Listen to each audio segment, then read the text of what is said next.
everybody. Welcome into Talking Fitchburg on this Tuesday night, November 9th, 2021. Jeremy Crosby here. Hope you had a great day today. Glad you're tuning in with us tonight or whenever you're watching this for another edition of Talking Fitchburg.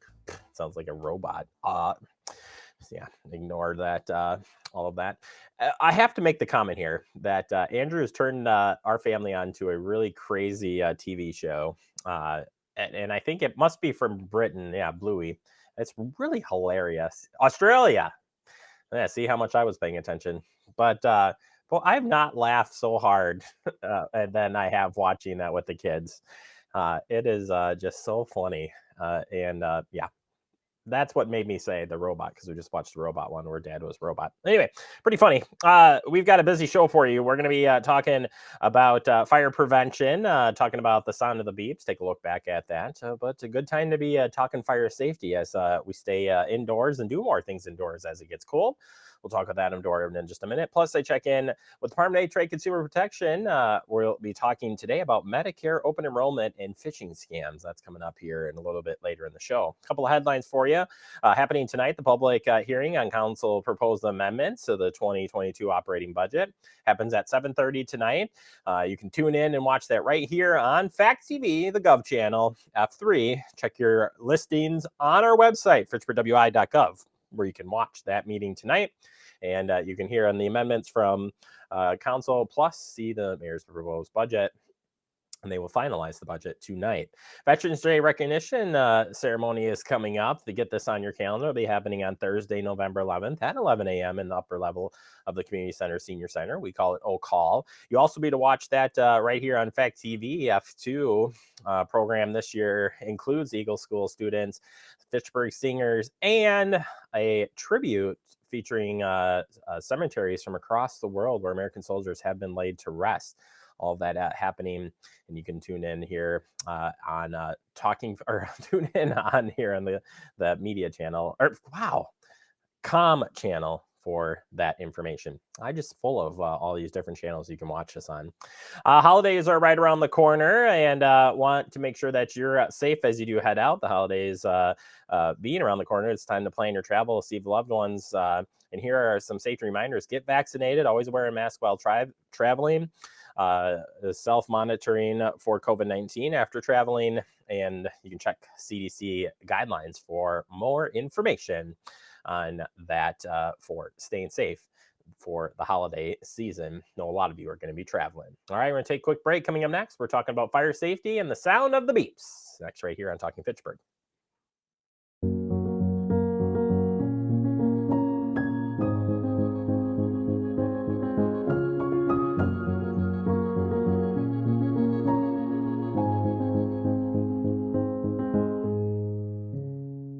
Severe weather can strike anytime, anywhere, but there's a simple way to stay safe.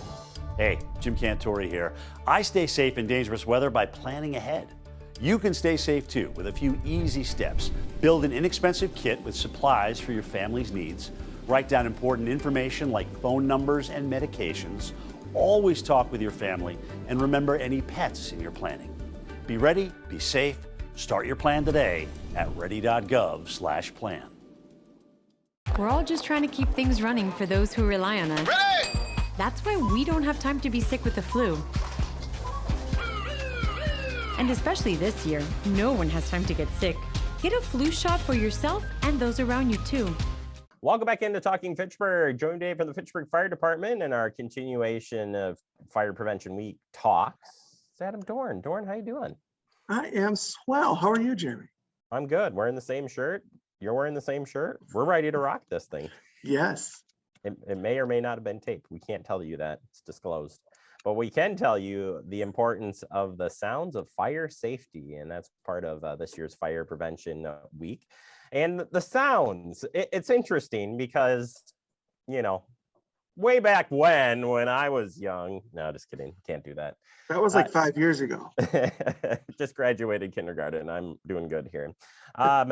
The beeps have changed throughout the years, and there's so many beeps now, from phones to you name it. And may have changed the sound, but doesn't actually change the fact of fire safety and getting out there. But this year, why are they focused on or fire? I guess fire prevention in general, focused on the beeps. Yeah. So, like you said, there's all kinds of different sounds that we hear in the world every day, right? But knowing the difference of what certain tones or patterns of tones mean can save you and your family. So that's why it's so important to understand what the sounds of fire safety are. All right. So bottom line, we're going to start with the smoke alarm, which again has not really changed in some respects. It's changed, and we've talked about this in past shows as far as how it picks it up and collects it, and the different types are out there. Certainly they range in prices and stuff, but overall, a smoke alarm is pretty consistent on the beep. Is that a fair statement? Yes, it is. Right now, if you buy any brand new smoke detector, and probably any smoke detectors, I'm just going to say in the last 15 years, they're all giving you the same tone, the same pattern. And that is a continued set of 3 loud beeps. And that means smoke or fire, and you need to get out. Actually, there's an audio clip here that will help understand what that sounds like.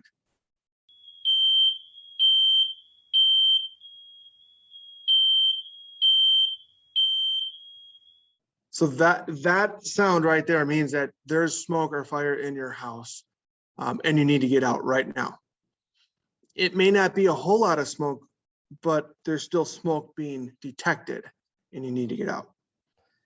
So yeah, and I think some of them now say fire, fire. You know, some of them have an audio thing, some of them have lights to it. But ultimately, you know, is there any recommendation here, Dorn, when it comes to picking out that the perfect smoke detector?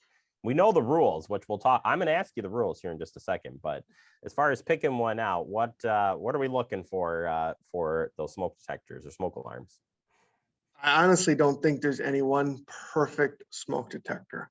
They all do the same thing in their own way, right? Whether that is just an audible sound, whether it's an audible sound with a voice, whether it's an audible sound and a light. The big thing is that as long as the audible part is there, the 3 beeps, that's what really is like the standard and should be there no matter what. And that's what's going to alert you. All right. And then as far as smoke alarms or smoke detectors, because you might hear it different ways, depending on the company too that you're buying from, something that I think has been pushed and great for all fire departments out there and fire prevention is replacement of them. And Dorn, you'll be very disappointed. I found replaced the last smoke detector in my house, the original, I now know from pulling it off, and was over 25 years old, and I hate to admit it, but darn it, there it was. And it was plugged in, passed the test every time, but didn't actually take it down to look at it, and that was pretty disturbing. Well, I am very glad that you took the time to replace that smoke detector. Now I know that you and your family are safe. There are newer ones out there, but yes, I'm still guilty here, but it's plugged in, it's good to go. Why does it have to be 10 years? So that's actually based on the manufacturer's recommendation, that they only last for about 10 years because they're constantly working. Think about it this way. They are constantly working. They're constantly looking for that smoke or the particles that create the smoke, whatever it might be to set off the alarm. It's constantly working.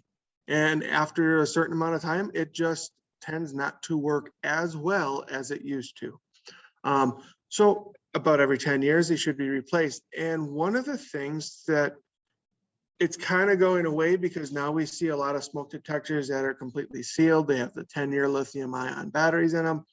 But the smoke detectors that have 9-volt batteries that back up the power supply in there, they can still produce a single chirp every 30 to 60 seconds. that means that battery has to be changed. Now, we get calls and it says, oh, my smoke alarm is going off. Well, we do ask, okay, is it a chirp or is it a series of beeps? And people generally don't know. They just know it's going off. Something's going on. So this audio clip here, you'll hear the single chirp. We're not going to wait a minute in between for it to go off again, but we'll play the chirp a couple times so you can hear it. That single chirp means your battery is low and it should be replaced.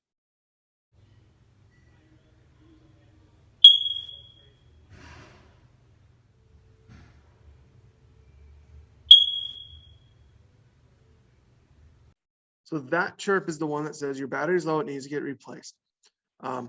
If your smoke alarm or detector continues to chirp after you replace that battery in some of these older detectors, it means that the alarm itself is at its end of life and it needs to be replaced. They've made smoke detectors, quote unquote, smart enough to say, hey, I'm at the end of my life, we need to be replaced. I was just going to say, I think I've seen that technology. I've seen it just say expiration date on them now too. So something to check when you do open up the package and make sure it's not like expiring under the 10 years that you bought it from, because that's, I think, can lead to other problems there. But great information. All right, carbon monoxide alarms, a little bit different, still in the beeping world of things, but we got to know the difference here, Dorn. And I suspect you've lined us up with some more beeps. I have, not beats. We don't want you dancing just yet. That's later. Oh, geez. That's when you're outside meeting up at your meeting spot. Exactly, because you're happy everyone is there. Darn right. So carbon monoxide alarms, much like the smoke detector, they give a series of beeps saying there's carbon monoxide present. Carbon monoxide detectors set off a series of 4 loud beeps. And that means carbon monoxide is present in your home. If you hear those beeps, like you hear these here,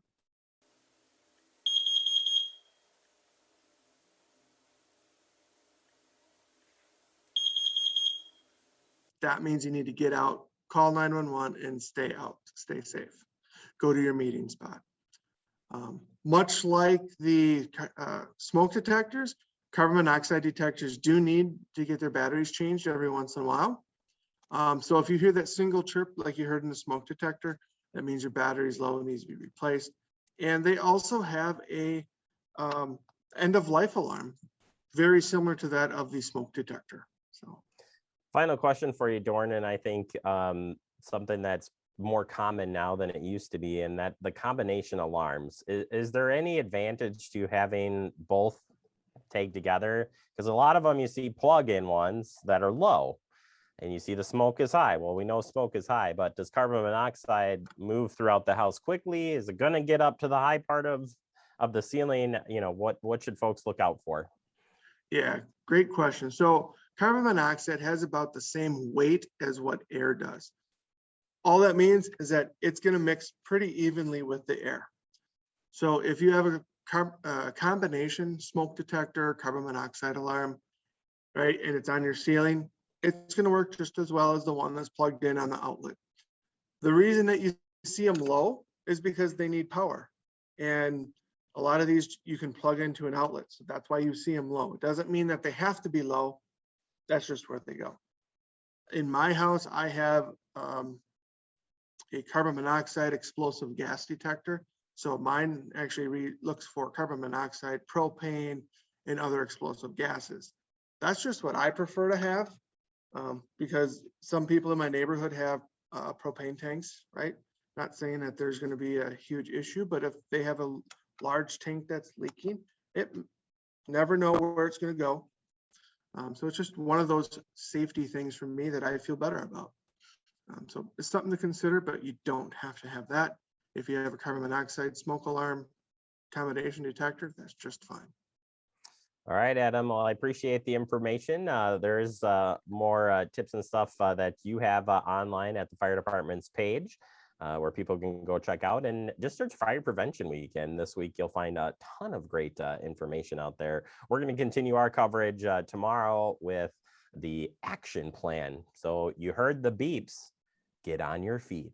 That's the preview for tomorrow, Dorn. Select that in there. Adam, always a pleasure. We'll talk to you soon. Sounds good. Thanks, Jeremy. You bet. Take a quick break. More to come. You're watching Talking Fitchburg. You could be spreading the coronavirus without realizing you have it. So follow guidance from authorities where you live and do your part. It's important to limit in-person interaction with anyone outside of your immediate household, but phone and video chat are safe ways to connect. It's also important to limit any social gathering. This advice applies to people of any age, including teens and younger adults. Visit coronavirus.gov for the latest information. Brandon met a girl on a dating app. He finally found the courage to ask her out. No answer. He started to panic. Was he being... Hey, sorry I didn't respond. I was driving. She must be a keeper. Welcome back into Talking Fitchburg. Joining today from the Department of Ag, Trade, Consumer Protection. Got Laura Sutherland here today. Laura, welcome back to the show. How are you doing today? I'm good, Jeremy. Thanks for having me. Hey, thanks for coming back on the show. And today we're going to talk about some new phishing scams, and also roll this into Medicare open enrollment time, October 15th through December 7th of 21. So you've got some new phishing scams. Go figure. There were always going to be new ways of scamming people, but there are people, and those scammers are getting more and more sophisticated. And so want to tell you about some of the more pernicious ones that have come across our desk and through our hotline, so folks can really get a sense of what we're dealing with and how sophisticated these scams are getting. We talk about phishing scams all the time, how they show up in websites, social media, advertisements, emails, selling products or services. Scammers create fake websites, fake sale listings, and emails that fish for information that try to steal your money and your identifying information. And so, it's really, I think, useful for consumers to hear some of the examples that we're getting so you can spot them for yourself. So one particular one that we saw a lot of during the pandemic was folks trying to buy a new dog for a companion, right? So we saw a lot of fake websites popping up with fake dog breeders. In this particular instance, the consumer was looking for a dog to add to the family. They found a website listing teacup chihuahuas for sale. Apparently that is a thing. And the consumer clicked on Contact Us on the tab online, provided their contact information, and received a text message introducing themselves to James the breeder. So through many text messages and emails, the consumer confirmed the puppies were available for adoption and looked at the photos and the videos and obviously got very excited about it. And the consumer sent $500 in payment in order to pick up the dog to an email address that was provided by James. They then sent another $700 to have the dog delivered. Soon after these payments were made, the consumer received 2 emails from different email addresses that were threatening, demanding additional payments for fees and licenses and transportation. The consumer kept sending payments to both by cash apps and gift cards. We talk all the time about gift cards are for giving, not for paying. That was a big red flag. But that the consumer did send gift cards to pay for these expenses. And after spending over $7,000, never received the dog, contacted the police and the Bureau of Consumer Protection, but the scammer has not been able to be identified. So this is just a real life example of someone out there researching for these dogs, found something that they thought was going to work for them, probably too good to be true, and then just kept throwing good money after bad, right? And we understand you think you haven't been taken advantage of, and you think you haven't fallen prey. But this is when you really need to sort of pay attention to some of these red flags. Talk to people about that you're making these purchases, and maybe they can help you identify these red flags. When you're looking for a dog, you should really find out if it exists. Go visit the dog if you can. Be really skeptical if the dog is far away and they're not allowing you to come see it. You can't verify their existence. Probably a scam, and there's a lot of those out there right now. This is really an unfortunate one, and heard about this one or in something similar to it. it's really hard, really hard these days, because you are doing a lot of stuff online as far as making payments and that thing. But as far as some of those red flags go, and all of these, when you're looking at all of these types of scams, you generally have a common theme. What are some of those red flags that you just when you're talking at these, they just right away they're there for you? Well, right. So in this instance, the red flag was they weren't able to go see the dog for themselves, right? And there was a moving target of what you had to pay. First, it was $500, then it was $700, and then the fees just kept adding up and adding up. And then they're asking you to pay through a gift card. All of that is not the way legitimate businesses do business. They need to be forthright about something, how much it costs. You should get the product before you pay in full, and you should obviously be able to see it.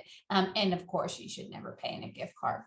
You know, the other place we're seeing it in the social market place scams, a lot of scams happening on social media sites where you're on a social site and an unknown person is posting something that you're looking for. So one we got a fair amount of complaints about was these listings for RVs.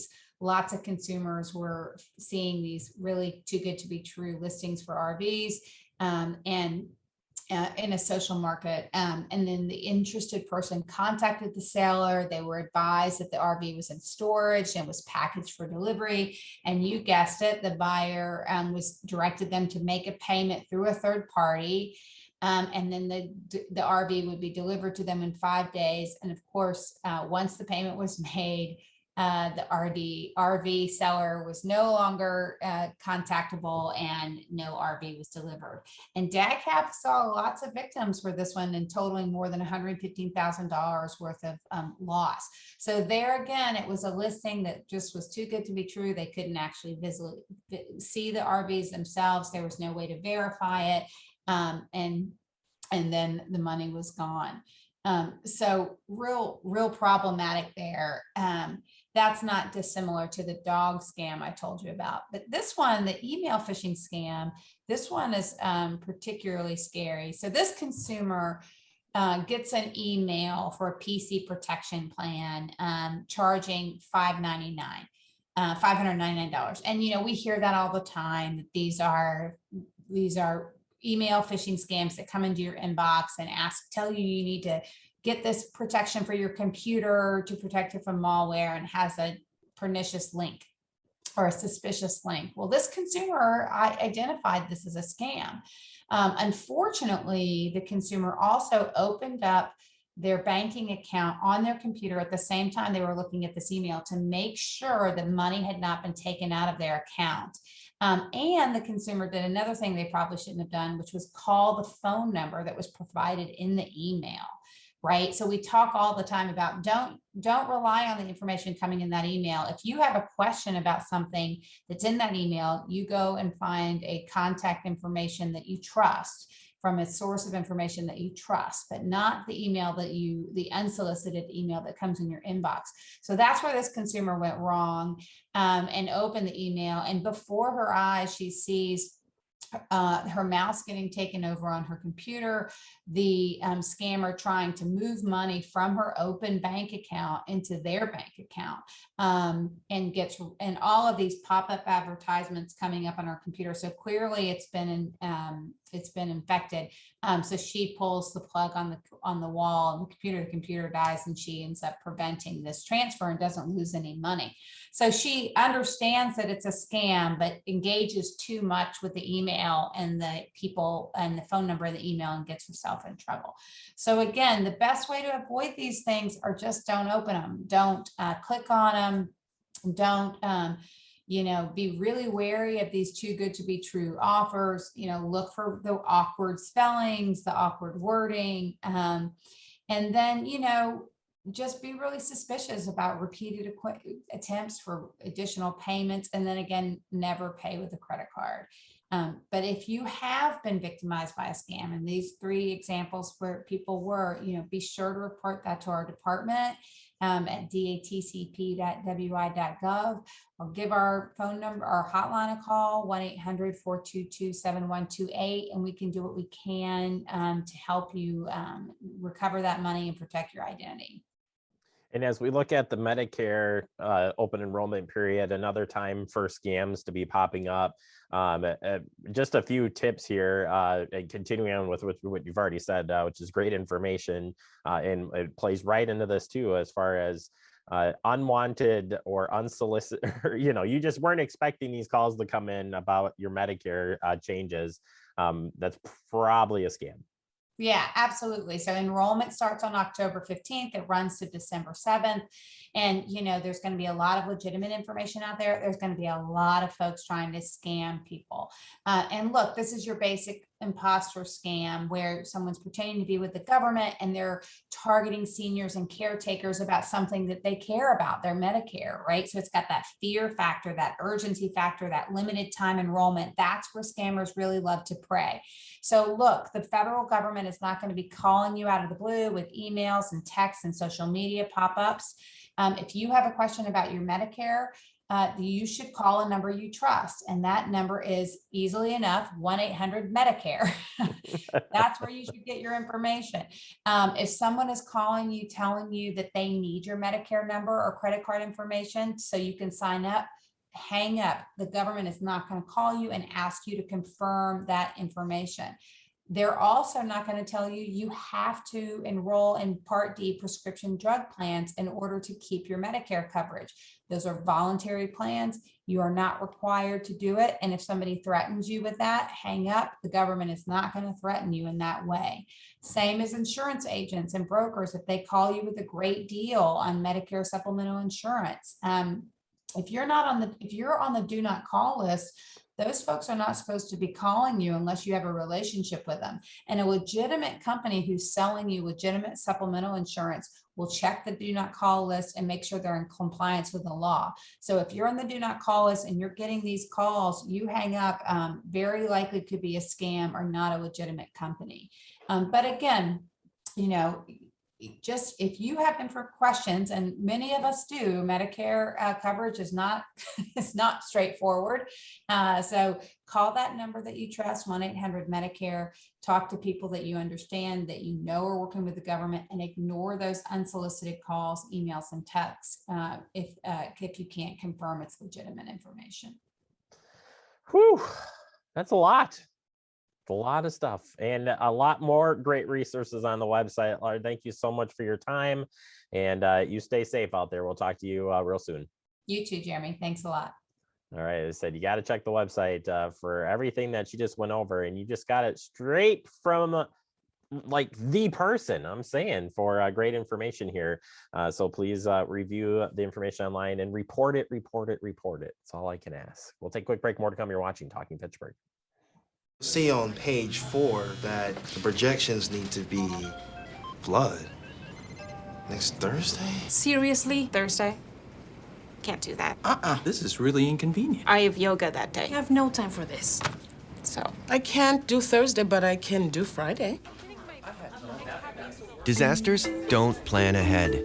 You can. Talk to your loved ones about how you're going to be ready in an emergency. Don't wait. Communicate. Severe weather can strike anytime, anywhere, but there's a simple way to stay safe. Hey, Jim Cantore here. I stay safe in dangerous weather by planning ahead. You can stay safe too with a few easy steps. Build an inexpensive kit with supplies for your family's needs. Write down important information like phone numbers and medications. Always talk with your family, and remember any pets in your planning. Be ready, be safe. Start your plan today at ready.gov/plan. Welcome back into Talking Fitchburg. Wrapping up the show for the day, I want to thank our friends from the Department of Trade and Consumer Protection, and of course, the fire department for helping us out, sharing great information on fire safety. As we wrap up, remember you can stay connected to Fact TV, and of course, find where Fact TV is through our website, fitchburgwi.gov. And we hope you have a great evening.